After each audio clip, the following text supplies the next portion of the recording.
Rrugët janë dytësore, por edhe vështirë të kalueshme. Lëvizjet të qytetarëve nuk vërejhen, e shtëpit janë të pakta. Rruga që të shpije për në shtetin Fqin, në bajnë të Zubin Potokut në veri të vendit, frekuentohet nga banorët lokal.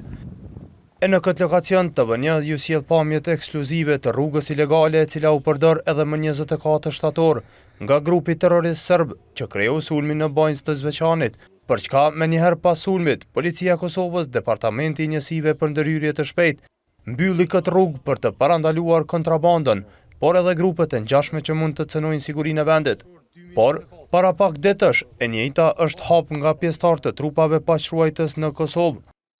Jemi këtu afër pikës kufitare me Serbinë në 200 metra larg, ku këtë rrugë ilegale para më shumë se një viti e kishte mbyllur Policia e Kosovës, pasi që kjo rrugë ishte shfrytzuar maksimalisht nga kontrabandues të cilët vinin nga Serbia për në territorin e Republikës së Kosovës.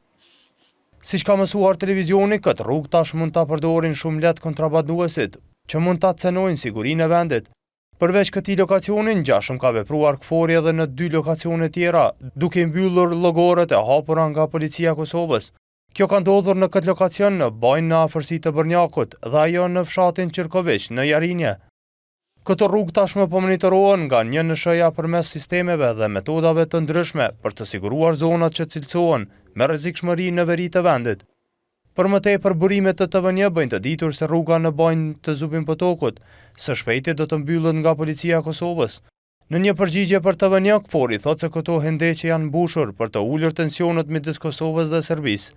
Për të shmangur çdo rrezik tensioni dhe keqkuptimi i përgjat ABL-s, KFOR-i pasi kishte informuar gjitha palët, duke përfshirë organizatat e Kosovës dhe forcat e armatosura të Serbisë, mori përsipër të mbush ato llogore në mandatin e tij afatgjat bazuar në rezolutën e sigurisë 1244 të OKB-s të vitit 1999, marrëveshjen ushtarake teknike. KFOR-i është autoriteti përfundimtar përgjegjës për integritetin dhe kontrollin e ABL-s.